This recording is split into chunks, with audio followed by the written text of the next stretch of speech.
नमस्कार, NB news देख रहे हैं आप और मैं हूं आपके साथ मुस्कान। स्वागत है आप सभी का अपने उत्तराखंड में। तो चलिए खबरों का आगाज करते हैं विस्तार के साथ।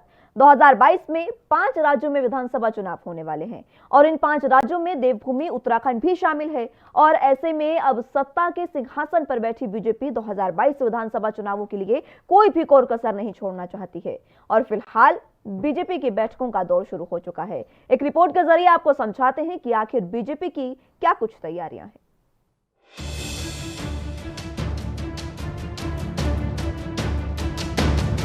उत्तराखंड में सियासत लगातार गर्माती जा रही है।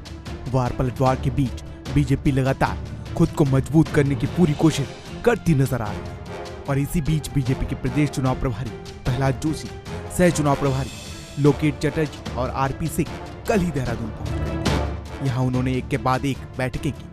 पहली बैठक मुख्यमंत्री आवास में की। इस बैठक में चुनावी रणनीति बनाने के साथ ही विपक्ष के हमले के जवाब देने पर भी चर्चा हुई। सूत्रों के मुताबिक बैठक में संभावित दावेदारों के चयन को लेकर अपनाई जाने वाली प्रक्रिया पर भी मंथन किया गया।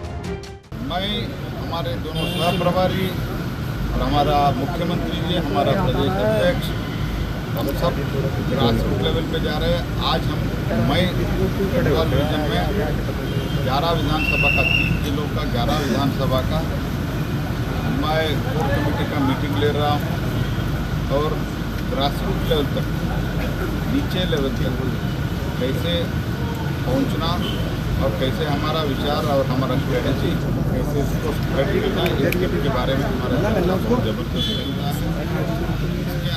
है।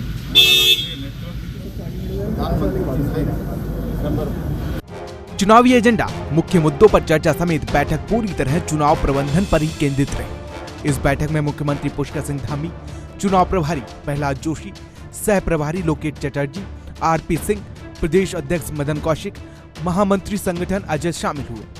बैठक के बाद बीजेपी प्रदेश मुख्यालय में प्रदेश अध्यक्ष मदन कौशिक, सह चुनाव प्रभारी लोकेट चटर्जी और आरपी सिंह ने चुनाव प्रबंधन समितियों के साथ बैठक की। प्रदेश अध्यक्ष मदन कौशिक के मुताबिक इस दौरान चुनाव प्रबंधन से जुड़े 9 विभागों की बैठक में तैयारियों पर चर्चा हुई। इन 3 जिलों की जो हमारी विधानसभा की हमारी कोर कमेटी है, उसकी बैठक अभी हम लोग जा रहे हैं, वहाँ होगी।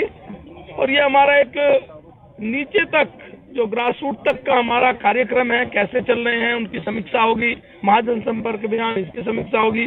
आने वाले समय में एक दूसरा महाजन संपर्क अभियान हमें बहुत बड़े स्तर पर, जो मेरा घर कोरोना से मुक्त हुआ या नहीं हुआ, संपर्क करते हुए कोरोना मुक्त इस प्रकार से उनको एक आह्वान करना और इस प्रकार से जागरूक भी करना, ये अभियान भी हम लोग अगले हफ्ते तक लेने वाले हैं। देखिए, चुनाव सामने है और चुनौतियां भी हैं, हम उसको स्वीकार करते हैं।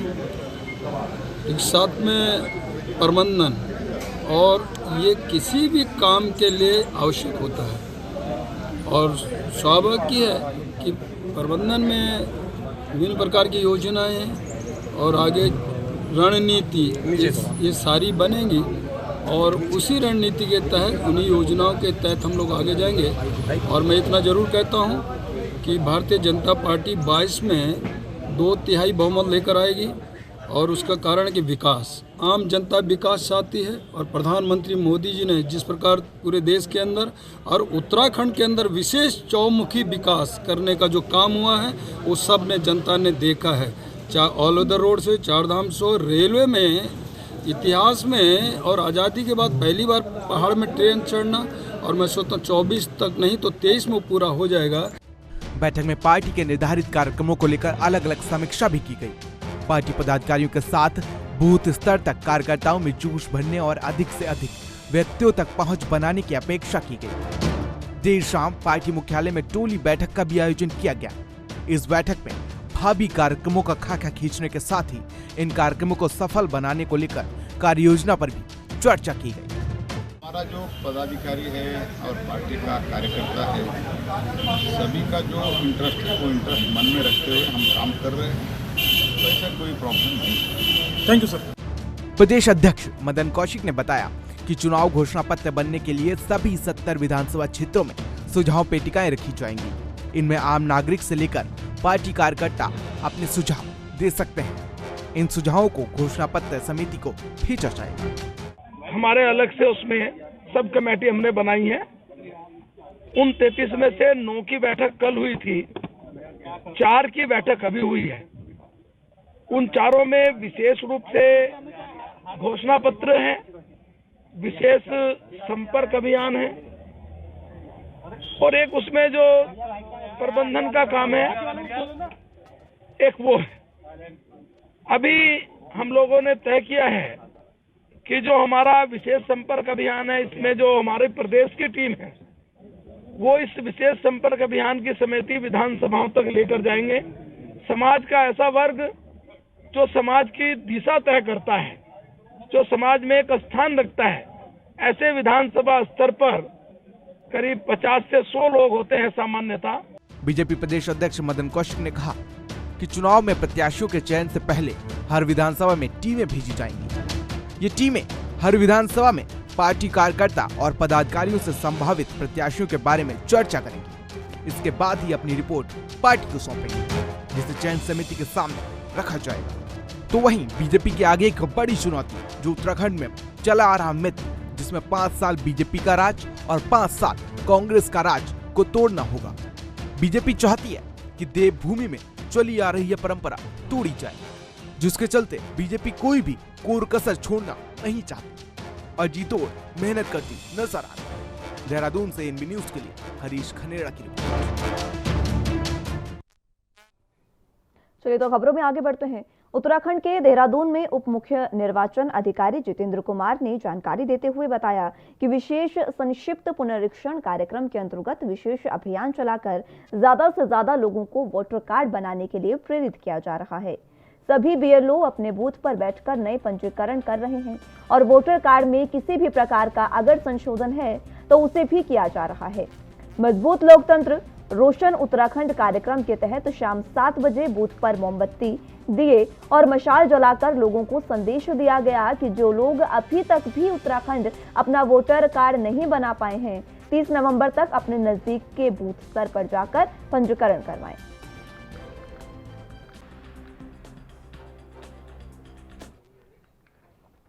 उत्तराखंड सरकार में कैबिनेट मंत्री सतपाल महाराज ने कहा कि देश भर के छोटे राज्यों में विधान परिषद का कोई उदाहरण नहीं है। उत्तराखंड में विधान परिषद बनाए जाने की बात कहना औचित्यहीन और जनता के पैसे की बर्बादी के अलावा कुछ भी नहीं। पूर्व मुख्यमंत्री और कांग्रेस चुनाव अभियान समिति के अध्यक्ष हरीश रावत ने बीते दिन उत्तराखंड में विधान परिषद की पैरवी की थी और इस पर प्रतिक्रिया देते हुए कैबिनेट मंत्री सतपाल महाराज ने कहा कि उत्तराखंड जैसे छोटे राज्य में विधान परिषद का गठन करना औचित्यहीन है।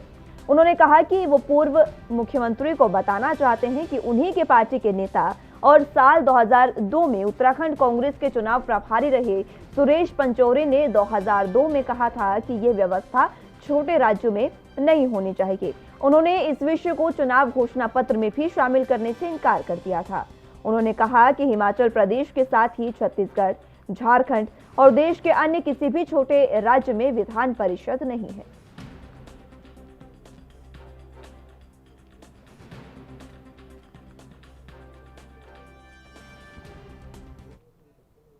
सामाजिक पारिवारिक दुष्चारियों के बावजूद मॉडलिंग का जुनून लिए पहाड़ की युवतियां अपने सपनों की उड़ान भर रही हैं।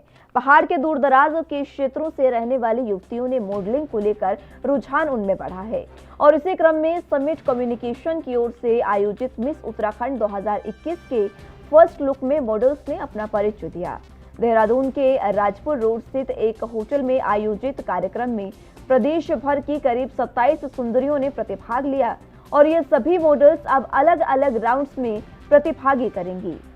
आयोजक दिलीप सिंधी ने बताया कि इन मॉडल्स के आत्मविश्वास को बढ़ाने के लिए अब ग्रूमिंग क्लासेस शुरू की जाएंगी, जिसमें ड्रेस, मेकअप से लेकर उनकी कम्युनिकेशन स्किल को निखारा जाएगा। आयोजन का ग्रैंड फिनाले दिसंबर महीने में आयोजित किया जाएगा। आयोजक राजीव मित्तल ने बताया कि पिछले साल कोरोना के चलते कार्यक्रम आयोजित नहीं किया गया था और इस कार्यक्रम का उद्देश्य प्रदेश की सुंदरियों को हुनर दिखाने के लिए एक मंच उपलब्ध कराना है।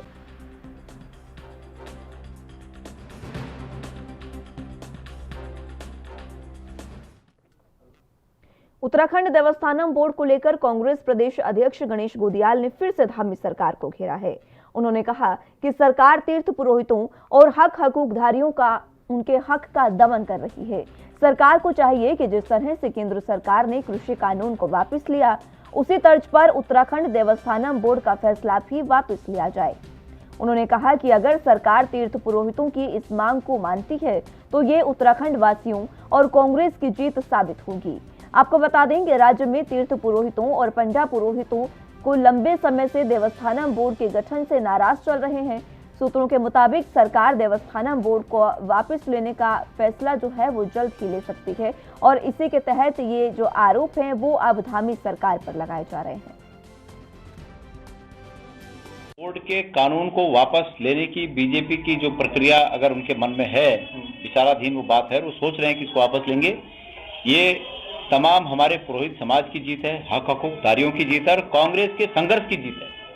कांग्रेस ने कंधे से कंधा लगाकर उनके संघर्ष में साथ दिया और उसका परिणाम है कि आज सरकार बैकफुट पे होकर जिस प्रकार कृषि कानूनों के खिलाफ कांग्रेस ने आवाज बुलंद की और बैकफुट पर होकर प्रधानमंत्री जी ने स्वयं सामने आकर उस एक्ट को वापस लेने की घोषणा की, उसी प्रकार इस मामले में भी उत्तराखंड की सरकार बैकफुट पे आकर ये कानून वापस ले रही है। ये तमाम हमारे हक हकूकदारियों की जीत है, हमारे पुरोहित समाज की जीत है और कांग्रेस के संघर्ष की जीत है। तो देवस्थानम बोर्ड पर गणेश गोदियाल का बयान सामने आया है। प्रदेश कांग्रेस अध्यक्ष गणेश गोदियाल ने धामी सरकार को एक बार फिर से घेरा है। उन्होंने साफ तौर पर कहा कि जिस तरीके से मोदी सरकार ने बैकफुट पर आकर कृषि कानूनों को वापस लिया, उसी तरीके से उत्तराखंड की धामी सरकार को बैकफुट पर आकर अब जल्द ही देवस्थानम बोर्ड को भी भंग कर देना चाहिए।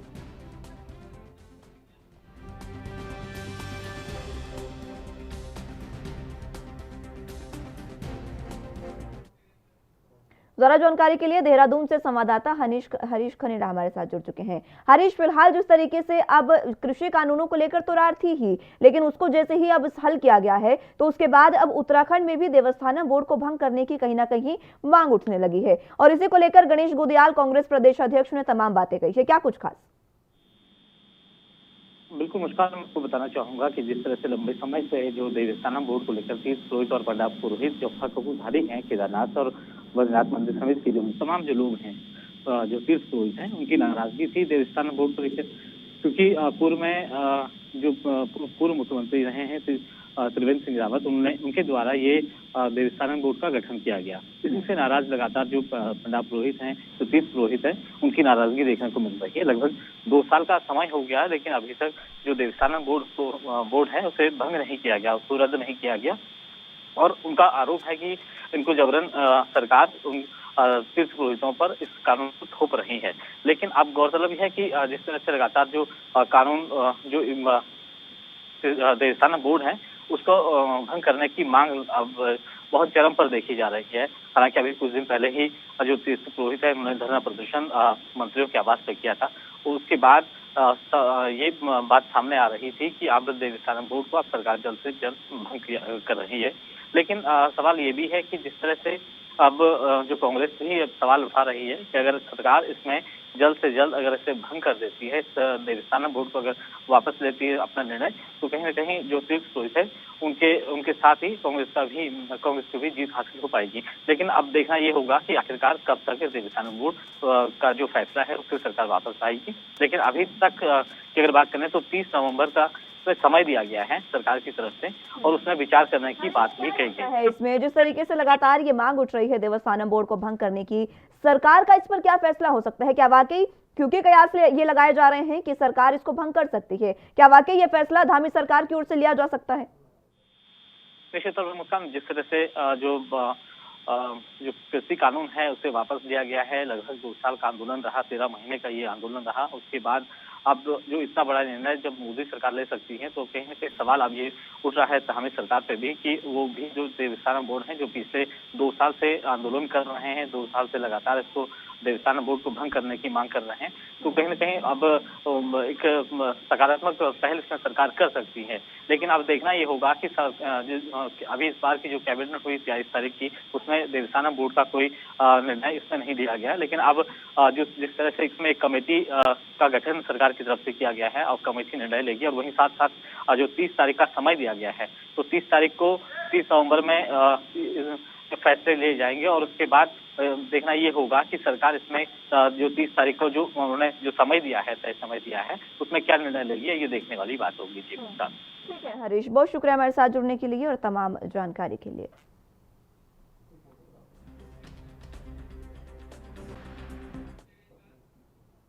बुलेटिन में यहाँ वक्त एक छोटे से ब्रेक का है, फौरन हाजिर होंगे।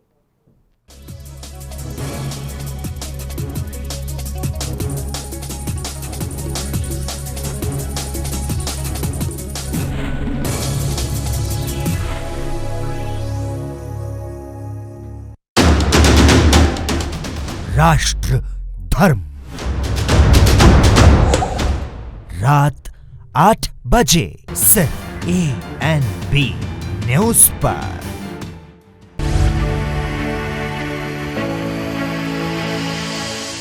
नेता ਉਹੀ ਜੋ ਲੋਕਾਂ 'ਚ ਵਿਚਰੇ, ਨੇਤਾ ਉਹੀ ਜੋ ਲੋਕਾਂ ਦੇ ਨਾਲ ਖੜੇ, ਨੇਤਾ ਉਹੀ ਜੋ ਹੱਕ ਸੱਚ ਦੀ ਆਵਾਜ਼ ਬਣੇ। ਮੁੱਖ ਮੰਤਰੀ ਚਰਨਜੀਤ ਸਿੰਘ ਚੰਨੀ ਅਤੇ 32 ਕਿਸਾਨ ਜਥੇਬੰਦੀਆਂ 'ਚ ਹੋਈ ਬੈਠਕ ਦੌਰਾਨ ਕਿਸਾਨਾਂ ਦੀਆਂ ਮੰਗਾਂ ਨੂੰ ਮਿਲੀ ਪ੍ਰਵਾਨਗੀ। ਇਹ ਦੱਸਦੇ ਹੋਏ ਖੁਸ਼ੀ ਮਹਿਸੂਸ ਕਰ ਰਿਹਾ ਕਿ ਕਿਸਾਨ ਯੂਨੀਅਨਾਂ ਦੇ ਨਾਲ ਅੱਛੇ ਮਾਹੌਲ ਦੇ ਵਿੱਚ ਵਧੀਆ ਮੀਟਿੰਗ ਹੋਈ ਹੈ ਤੇ ਲਗਭਗ ਉਹਨਾਂ ਦੀਆਂ ਸਾਰੀਆਂ ਜੋ ਉਹਨਾਂ ਨੇ ਸਾਨੂੰ ਕਿਹਾ ਅਸੀਂ ਉਸ ਤੋਂ ਵੀ ਉੱਪਰ 2-4 ਹੋਰ ਮੰਗਾਂ ਜਿਹੜੀਆਂ ਬਾਅਦ ਵਿੱਚ ਵੀ ਉਹਨਾਂ ਨੇ ਦੱਸੀਆਂ ਉਹ ਸਰਕਾਰ ਨੇ ਮੰਨ ਲਈਆਂ। गन्ने दा रेट प्रति क्विंटल 360 रुपए किया गया। किसानां दियां रहिंदियां फसलां कुछ दिनां च चुक लईयां जाणगियां। किसान संघर्ष दौरान किसानां ते कीते परचे रद्द किए जाणगे। पराली नूं अग लाउण करके किसानां ते कीते परचे रद्द किए जाणगे, पर अगे तो अग लाउण ते लगियां पाबंदियां जारी रहणगियां। AP स्कीम अधीन किसानां दे लगाए मीटरां दे आउंदे 37,000 रुपए दे बिल माफ किए जाणगे ते अगे तो कोई बिल नहीं आएगा।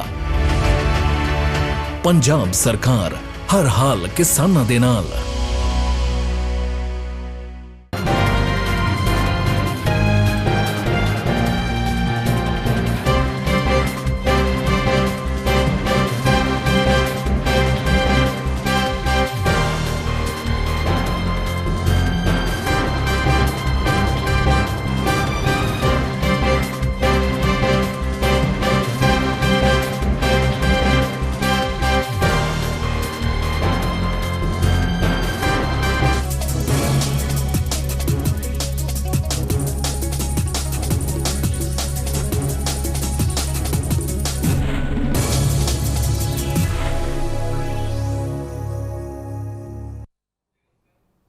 ब्रेक के बाद एक बार फिर से स्वागत है आप सभी का अपने उत्तराखंड में। तो रुख अगले अहम खबरों की ओर कर लेते हैं। खबर अब उत्तराखंड के अल्मोड़ा से है, जहां जगेश्वर विधानसभा में गुंडाराज से कांग्रेस ने शिल्पकार सम्मान के साथ प्रदेश में होने वाले चुनावों के लिए चुनावी बिगुल फूंक दिया है। इस मौके पर पूर्व मुख्यमंत्री हरीश रावत, पूर्व मंत्री यशपाल आर्य ने दलितों का सम्मान किया और इस मौके पर हरीश रावत ने कहा कि आज अंबेडकर के बनाए संविधान को बचाना है, जिसके लिए कांग्रेस पूरे प्रदेश में कार्यक्रम कर रही है।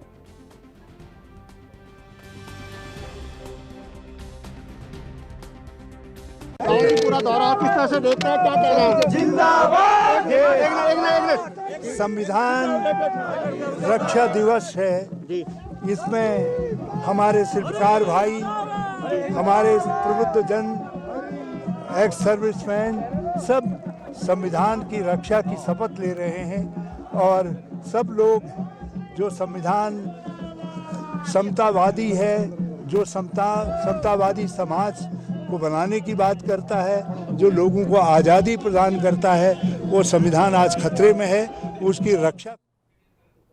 विधानसभा चुनाव 2022 को लेकर जहां जनप्रतिनिधि दावेदारी को लेकर अपने क्षेत्र में जनता के बीच समस्याओं का निराकरण करते दिखाई दे रहे हैं, तो वहीं दावेदारी को लेकर विधानसभा क्षेत्र में जनप्रतिनिधियों का प्रचार अभियान भी शुरू हो गया है।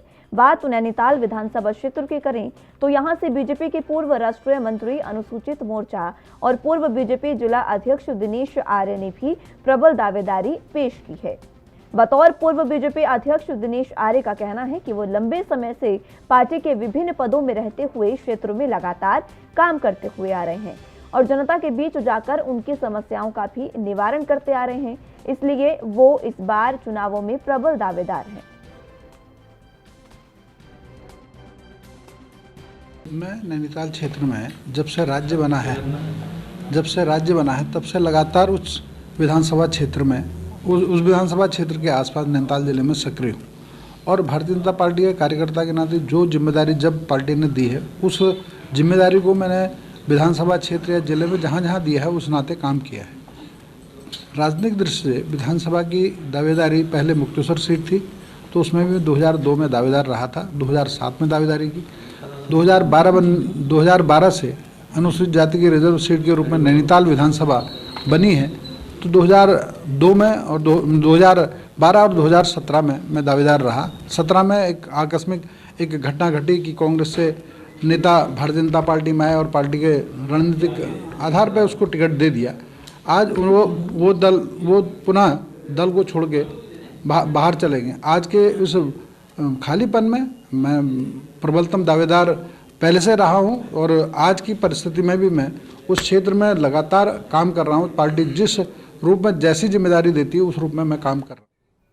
खबर देहरादून से है, जहां शहर में बनने वाले सैन्य धाम के लिए सैनिक पुनर्वास कल्याण बोर्ड द्वारा प्रदेश भर के सभी जिले, ब्लॉक और तहसील स्तर पर शहीदों के आंगन की पवित्र मिट्टी लाने का काम किया जा रहा है, जिसके तहत बुधवार को सैनिक पुनर्वास कल्याण बोर्ड के कैप्टन पुष्कर सिंह भंडारी ने उनके नेतृत्व में शहीद सम्मान यात्रा नैनीताल पहुंची और इस दौरान कैप्टन पुष्कर सिंह भंडारी और एसडीएम प्रतीक जैन ने शहीद मेजर राजेश अधिकारी की मूर्ति पर माल्यार्पण किया, जिसके बाद यात्रा 1999 के करगिल युद्ध में शहीद हुए महावीर चक्र विजेता मेजर राजेश अधिकारी, 1971 में पाकिस्तान युद्ध में शहीद हुए लॉन्स नायक प्रकाश लाल, 1965 में शहीद हुए सिपाही रतन सिंह और भवाली निवासी शहीद शिवराज सिंह के घर जाकर उनके जन्मस्थली से मिट्टी एकत्रित की। इस दौरान कैप्टन पुष्कर सिंह भंडारी ने बताया कि नैनीताल जिले के कई वीर सपूतों ने देश के लिए अपना बलिदान दिया है, जिनके सम्मान के लिए केंद्र सरकार ने देहरादून में सैन्य धाम बनाने की घोषणा की, जिसके तहत उत्तराखंड के सभी शहीद वीर सपूतों के घरों से मिट्टी एकत्रित की जा रही है। सभी जानते हैं कि ये सैन्य धाम हमारे देहरादून में बनना है। उसी के तहत अभी कुछ दिन पहले हर एक जिले से, हर एक घर से, जो कि 1734 हमारे मार्टियस हैं, उनके घरों से घर उनकी मिट्टी जो है देहरादून जाएगी। उसी क्रम में हमारे हल्द्वानी से 2 दिन पहले हल्द्वानी का जो ब्लॉक है वहाँ से, और कल हल्द्वानी ब्लॉक से जो लगभग 32 हमारे मार्टियस थे, और कल कोटाबाग और रामनगर से 8 मार्टियस का जो है मिट्टी घर से ली गई। उसी क्रम को आगे बढ़ाते हुए आज भीमताल ब्लॉक से हम लोगों ने इस कार्यक्रम को जो है मॉर्निंग 10 बजे से शुरू किया हुआ है, और पहला हमने जो है अपना सेना मेडल शिवराज सिंह के घर से किया, और अभी हम लोग नैनीताल में हैं। नैनीताल में हम लोग जो है मेजर राजेश अधिकारी जी, जो कि महावीर चक्र ऑपरेशन विजय के दौरान उन्होंने शहादत पाई थी और बेहतरीन ढंग से लड़ाई लड़कर अपने आप को ही साबित किया था कि जमाना हमसे नहीं, हम जमाने से हैं। और आज इसी क्रम में हम यहाँ पर हैं। ये कार्रवाई यहाँ के होने के बाद फिर हम जाएंगे आगे जजी के पास, जो है दिनेश लाल जी हैं, उनके घर पे, फिर आगे वहाँ से लगभग 30 किलोमीटर। सिडकुल रुद्रपुर स्थित एचपी इंडिया कंपनी से निकाले गए कर्मचारियों ने आज एक अनोखा विरोध प्रदर्शन किया। हल्द्वानी की नैनीताल रोड पर सड़क के बीच डिवाइडर पर बैठकर कर्मचारियों ने बूट पॉलिश की। गुस्साए कर्मचारियों ने कहा कि 83 दिन से श्रमायुक्त कार्यालय में धरने पर बैठे हैं, लेकिन उनकी सुध लेने वाला कोई नहीं। कई बार मुख्यमंत्री पुष्कर सिंह धामी से भी मिल चुके हैं, बावजूद इसके उनकी अभी तक सुनवाई नहीं हो पाई है। फिलहाल कर्मचारियों का आरोप है कि कंपनी लगातार मुनाफे में चल रही है, उसके बाद भी कंपनी के प्लांट बंद करने का कारण सिर्फ सब्सिडी है। कंपनी ने पहले राज्य सरकार से सब्सिडी लेकर कमाई कर ली, और अब जब सब्सिडी का समय खत्म हो गया तो कर्मचारियों के भविष्य से खिलवाड़ कर प्लांट बंद करने का मन बना लिया है। एचपी मजदूर संघ के अध्यक्ष विनीत कपिल और महामंत्री भवान सिंह ने सुनवाई न होने पर आंदोलन को और उग्र करने की चेतावनी भी दी है।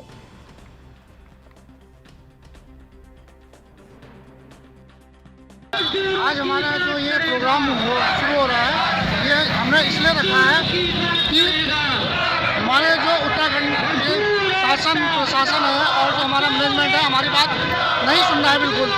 तो हमने सरकार को ये चेताने के लिए कि आप हमारी बात अगर नहीं सुनोगे तो हम इतने मजबूर हो गए कि हमें आज सड़कों पर आकर पुलिस भी करनी पड़ रही है। तो इसलिए हम ये प्रोग्राम रखा है। अगर प्रशासन हमारे ये प्रोग्राम जो हमने आज ये धरना रखा है, अगर ये धरना तो देखते हुए भी अगर प्रशासन हमारी बात नहीं सुनता है तो हम आगे इससे भी ज़्यादा और उग्र आंदोलन करने पर विवश होंगे, उसको करेंगे। आज हमें धरना प्रदर्शन इसलिए करना पड़ा, एचपी में कार्यरत मुझे पिछले 15 साल यहाँ व्यतीत हो गए हैं। पूरी जवानी हमने एचपी को दे दी है। ये इतना बड़ा आईटी सेक्टर है, पूरे विश्व में सबसे टॉप वन कंपनी है। आज ये कंपनी हमें छोड़ के चली जा रही है। इस कंपनी ने हमें रोड में ला दिया है। सब कुछ हमने इनको अपना जवानी त्याग दी। आज हमें 35 से 38 साल की एज होगी, ये कंपनी हमें छोड़ के जा रही है। न हमने यहाँ की सत्ता पक्ष से और विपक्ष से इस सरकार को, सोई हुई सरकार को जगाने के लिए हमने आज बूट पॉलिश करने को हम मजबूर हो गए। अगर आज ये सरकार अगर आज नहीं जागी और हमारा प्रबंधन ने अगर हमारा फैसला नहीं किया, हमें वापस अपने काम पर नहीं रखा, तो हम आगे इससे और भी उग्र आंदोलन करेंगे। और इन्हें हमें बूट पॉलिश करने के लिए इस सरकार ने, इस सोई हुई सरकार ने मजबूर किया।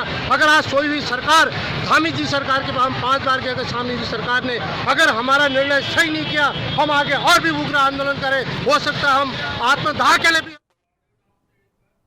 फिलहाल के लिए अपने उत्तराखंड में मेरे साथ बस इतना ही। आप जुड़े रहिए एनबी न्यूज के साथ। नमस्कार।